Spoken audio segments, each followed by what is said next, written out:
Bonjour, bienvenue au journal de la SEPH, la semaine pour l'emploi des personnes handicapées. Nous sommes le mercredi 19 novembre.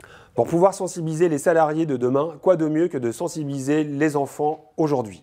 Ainsi, l'ADAPT a créé la Handi-Mallette, une mallette qui vise à sensibiliser les enfants valides et le corps enseignant aux différentes situations de handicap.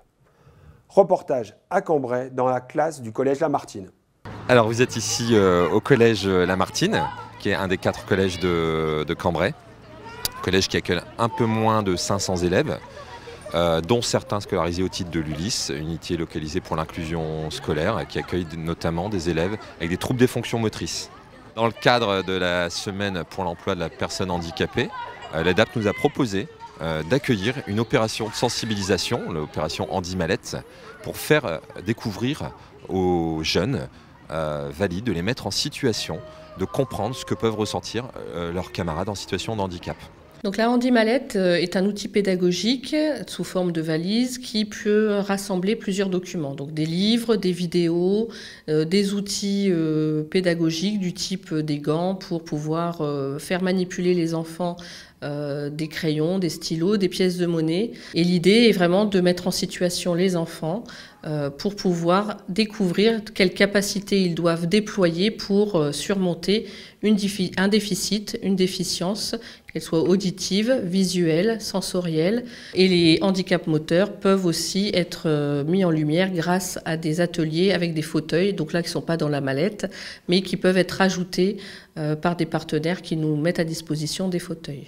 J'anime un atelier sur toutes les 10 en fait, où on va présenter rapidement ce qu'est la dyspraxie, la dyslexie, la dysphasie, la dyscalculie, la dysgraphie, la dysorthographie. On va revoir un petit peu toutes les différentes dys en proposant des mises en situation pour chaque difficulté. Il fallait écrire avec un stylo qui vibre sur une feuille avec 2 lignes. On avait mis un gant, il fallait se mettre à la place d'un handicapé qui n'a pas de main et il fallait découper de la pâte à modeler. Au moins, on se met à la place d'un handicapé. Je mets des perles sur le lacet mais avec une main sans utiliser mon pouce. Et c'est dur? Bah oui, parce que souvent c'est du pouce pour enfiler sur le fil, mais là on peut pas. L'idée aujourd'hui, c'était donc un petit événement ponctuel, et notamment un atelier que je présentais aux élèves, c'était de vivre ce que faisait un élève en fauteuil roulant pour aller en cours. Donc on imaginait que la sonnerie venait de retentir, tous les élèves étaient en fauteuil roulant et devaient regagner leur salle de cours. Donc en franchissant tous les obstacles qu'un élève habituellement fauteuil subit tout au long de sa journée. Donc c'est notamment franchir une porte qui est très lourde. Nous en plus on a des portes super lourdes au collège, monter la rampe d'accès à l'étage supérieur et s'installer dans une salle de cours avec des chaises qui sont déjà installées pour des gens valides et qu'on doit enlever pour mettre à la place le fauteuil. Et ça sans aide. Et de manière à ce que les élèves se rendent compte que même si le collège chez nous il est adapté, il est accessible aux personnes à mobilité réduite, que c'est pas forcément facile de se déplacer et que malgré tout il faut qu'il y ait de l'aide de la part des autres. Bonsoir à tous, bienvenue pour notre bulletin météo des régions pour la SEPH 2014. Aujourd'hui, mercredi 19 novembre, un anticyclone sur toute la France réchauffe l'atmosphère et les cœurs pour la journée de demain, notamment avec les cafés des réussites à Bordeaux, Châtillon et Paris, une conférence sur la sécurisation des parcours professionnels à Auxerre et un flash mob à Paris. Et maintenant, un retour en images sur notre bulletin d'hier. Ce matin, nous étions au Forum Emploi Handicap organisé par l'ADAPT à la Halle Carpentier. 110 entreprises présentes, 2000 visiteurs attendus. Le forum a été inauguré par Ségolène Neuville, secrétaire d'État chargée des personnes handicapées et de la lutte contre l'exclusion. Nous la retrouvons tout de suite.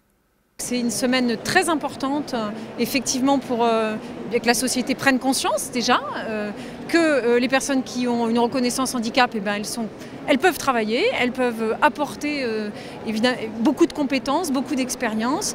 La première chose qu'il faut dire, c'est que le taux de chômage parmi les personnes qui ont une reconnaissance handicap, il est le double de celui de la population générale, il est de 22%, et donc il y a vraiment beaucoup de progrès à faire et c'est ça aussi l'intérêt de ce type de forum.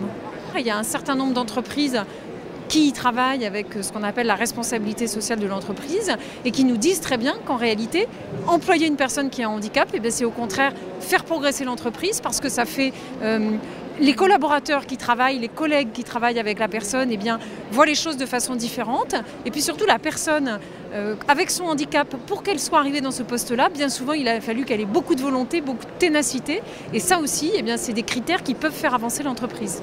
Nous avons un accord en cours sur la période 2012-2014, au terme duquel nous avons déjà réalisé près de 600 recrutements de personnes en situation de handicap. Donc objectif largement atteint, voire dépassé. À l'heure où nous nous rencontrons, nous avons déjà reçu à peu près 20-25 personnes. Et un salon comme celui sur lequel nous sommes présents aujourd'hui contribue fortement à la réalisation de ces recrutements. Là, je suis à l'atelier emploi. J'ai une conseillère qui m'aide à retoucher mon CV, ma lettre de motivation. Ensuite, elle m'accompagnera voir les entreprises et je pense qu'on est bien pris en charge ici. Je vois quand même qu'on valorise le travail quand même des handicapés, qu'il y a quand même une grande mobilisation. C'est ce que je ressens. Voilà, moi je me sens bien. Au moins on s'occupe de nous, quoi, parce que c'est pas souvent. Dominique, à demain!